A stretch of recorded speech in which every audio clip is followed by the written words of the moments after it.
What's happening to my fellow real estate agents? James Hoff out in Southern California with RERAW over here. Wanted to weigh in on a social media post that I saw earlier and kind of open a conversation about limiting beliefs, about taking responsibility and ownership for your business or lack thereof. Let me go ahead and read the post. It says, "It really makes me sick when I hear that there are realtors who give buyers all their commission except $750 to write a contract. Realtor had no other responsibilities apparently, and most buyers don't even meet with him personally. This is in Texas and apparently a thing in a certain cultural community. This agent wrote 1,200 contracts last year. That is a whole lot of money that regular agents are missing out on. If you wonder where your clients go after you show them 20 houses, keep checking if they bought with someone else. From now on, representation agreements from day one." Well, there's so many different lessons that can be learned from this, and I want to break this post down a little bit. Number one, when we talk about it really makes me sick when I hear that there are realtors who give buyers all their commission except for $750 or insert whatever low flat fee or low percentage that you want in there. The reality is there's enough room for all of us to operate in different ways. And the fact is that we don't all offer the same value. If you're an agent that's competing against someone at a low flat dollar like $750 per contract, as opposed to multiple thousands and thousands or tens of thousands of dollars for the services that you provide, the reality is you're probably not actually targeting the same audience anyway, so this really shouldn't be a threat to you.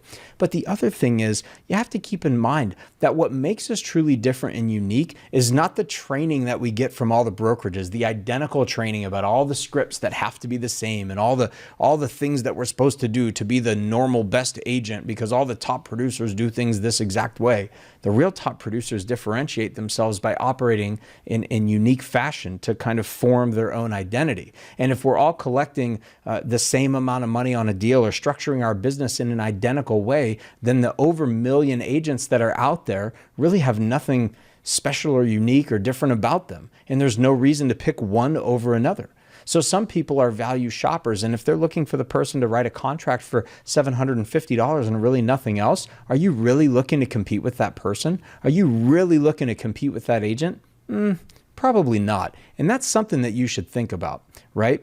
There's enough room in this industry for all of us to be able to compete with our own unique structures. But the other thing that this highlights is if you feel like you are competing to get those prospective clients who are only willing to pay someone $750 to write a contract, then I would ask that you think a little bit more about your niche audience. I would ask you to think about whether or not you're actually targeting and going after the group of people that are most likely to work or transact with you. The truth of the matter is if you sell a high ticket product or you think that your worth is worth 5 or 10 or 20 times more than what this agent charges, then what are you really missing out on? Is it really the same client or the same prospect that you would be going for? Probably not. And you should think about that. The other thing here is that I really think is crazy. We talk about this agent has no responsibilities apparently, and most of the buyers don't even meet him. But you know what I find sad in this is the lack of responsibility that the original poster, who chose to remain anonymous in this post, has actually taken on for their lack of ability to compete in these situations, or for their lack of ability to gain business other than this type of client.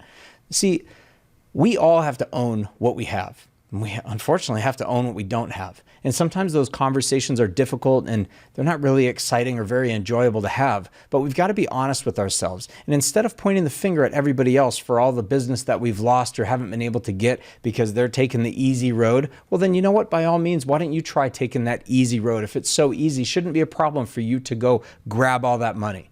The truth is that there's a mindset issue here and there's a lack of responsibility issue here. Not only is this original poster probably targeting the wrong audience if this is the group of people that they feel like they're missing out on their business from, but the fact of the matter is if they feel like they're being taken advantage of because some crazy agent out there is charging a low flat fee to write contracts and nothing else, and they're coaching agents to go out there and go through the big .coms and sucker an agent into showing them a property with an agent that they never intend to actually use, but they're using them for their time, well then guess what?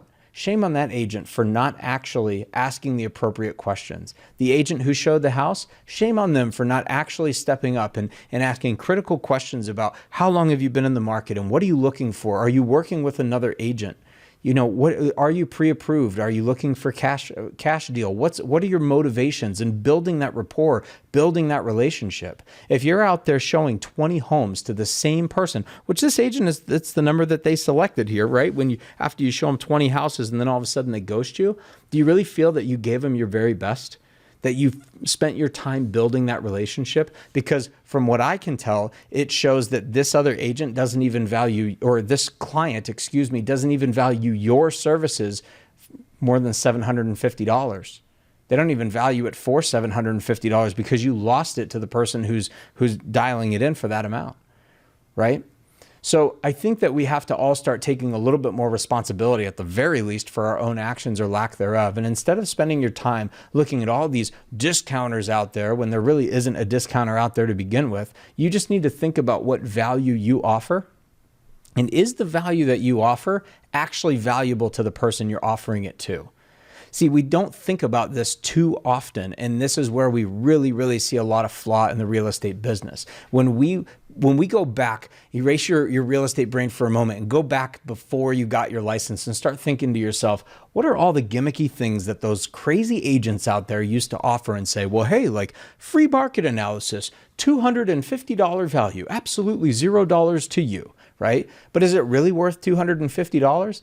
Maybe in a world before the internet, when comps were difficult to come by and information wasn't so public, yeah, sure, possibly. But now, do consumers really value a CMA at $250 or even $100 or even $50? Probably not. Truth be told, if you show up to a listing appointment or even want to start writing offers and you don't do CMAs, the simple fact is you haven't really done a whole lot to even prove your competency in the market to show that you know what the hell you're talking about to begin with. So I think it's important for you to take a moment, if you're the original poster on this, somehow finding this video or just looking and watching this video and getting a little inspiration, take an opportunity to look at the value that you believe you add to others and then determine whether or not the consumer actually sees value in it.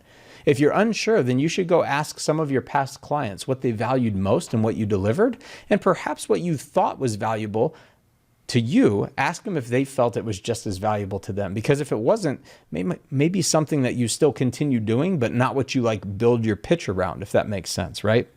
So if you scroll through the comments on a post like this, the type of thing that you see is you got to know your worth.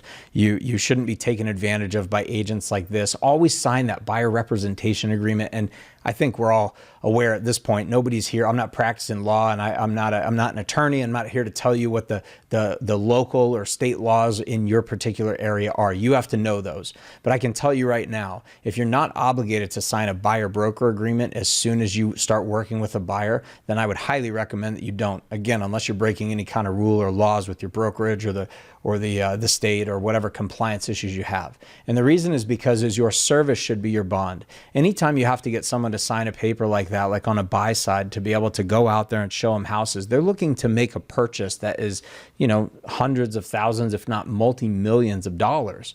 And we have to be able to go out in the field and show that we know what in God's great name we're talking about, right? So what I like to do is, instead of have a contract hold people hostage to working with me, instead I allow my service to be the contract that keeps people with me. And if someone distances themselves and they disappear or they ghost me or they close with another agent, it gives me an opportunity to self-reflect and start thinking, gosh, I wonder if there are better questions I could have asked. I wonder if I could look back at my communications and think about how I acted or what I could have done better, or, any of those things, right? So we really have to kind of look internally and create some of those self-evaluations to figure out like where we're missing the boat, as opposed to like trying to get people to quickly sign paper so I don't get screwed, right? Because is that really the way that you get you create or you make a commitment to somebody else that you're going to deliver really good, high quality experience for them and you're going to put their best interest first? Or is that a way that you kind of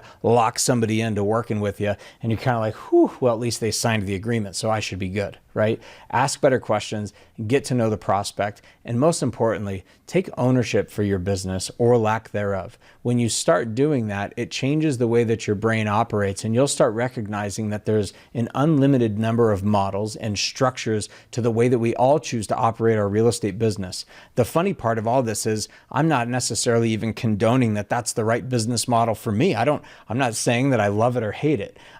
So I'm not taking a side in that way. But as a real estate agent, it's your job as a self-employed individual to really own the fact that your competitors should be doing things different than you. Because if not, then you don't have anything unique or special to offer. And I'm pretty sure that's not why you got into this business. You probably got in it to serve. You probably got in it to make oodles of money. And you probably got into it so that you could be different, not like every other run-of-the-mill agent that wasn't an inspiration for you to join the industry and ultimately sell houses. I hope this helps. I'd love to hear your feedback in the comments below. What do you think about the situation? Remember something, real agents work. Make sure you're one of them. Cheers.